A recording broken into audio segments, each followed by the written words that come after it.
Hi, Shelby Long, Senior Vice President of the Strategic Advisor Board and CEO of Business Dynamics. I help businesses align their communication structure within their business to enhance their culture, improve their retention, improve their productivity, within small changes in their communication practices. I've been talking all week about how important it is as a business to have clear expectations aligned and to also have a clear communication expectations aligned and understood before we hire for the new transition within the business. Businesses are in this constant cycle of hiring and rehiring and onboarding and making sure people are the best fit for their business. And when we get into this position and where we're constantly doing this, it's important to have the right processes and right communication standards in place. Today, on Monday, I talked about how having clear expectations and clear role responsibilities outlined is important so you can hire for the best person. It also helps align the current employees and understand the division responsibilities of each employee. It's a good way to enhance your culture and to just make sure that you're filling the right position. Now, yesterday, I talked about how important it was to even think about communication expectations and to think about personality and how important that is in the hiring process. Have an idea of what type of personality and communication characteristics you want in that position so you can hire the best match for it. Today, I'm going to talk about hiring for the best match instead of hiring for the skills.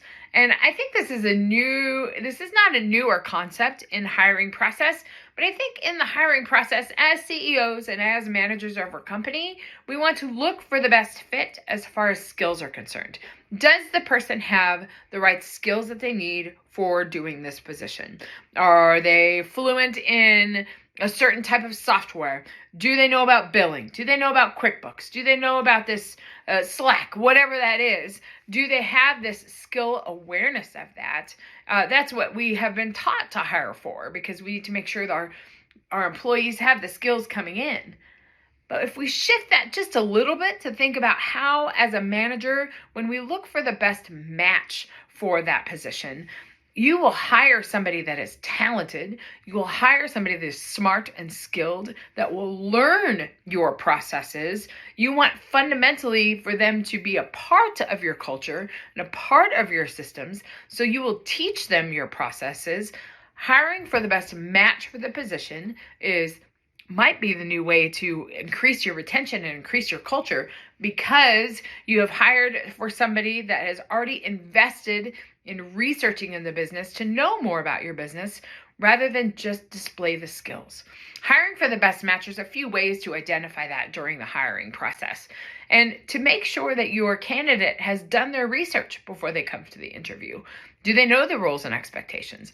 Do they know the business culture? Do they know a little bit about your history and foundation? Are they able to talk fluently about what has happened in your business in the past?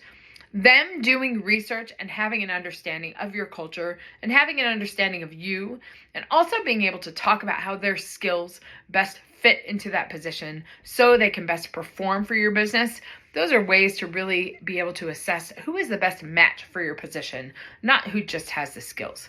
Because we can hire lots of skills, people that are skilled in lots of things, but that doesn't mean they're the best match for the business. It doesn't mean they're the best match for the business culture. It doesn't mean they're going to best align to your business practices. So I encourage you to think about your hiring process a little bit differently, to search for the best match for your business culture rather than just hire for the skills. Always happy to talk about business culture and what we can talk about in our own business to move it forward to the next level. Always reach out, shelbyjolong.com. I'll see you tomorrow.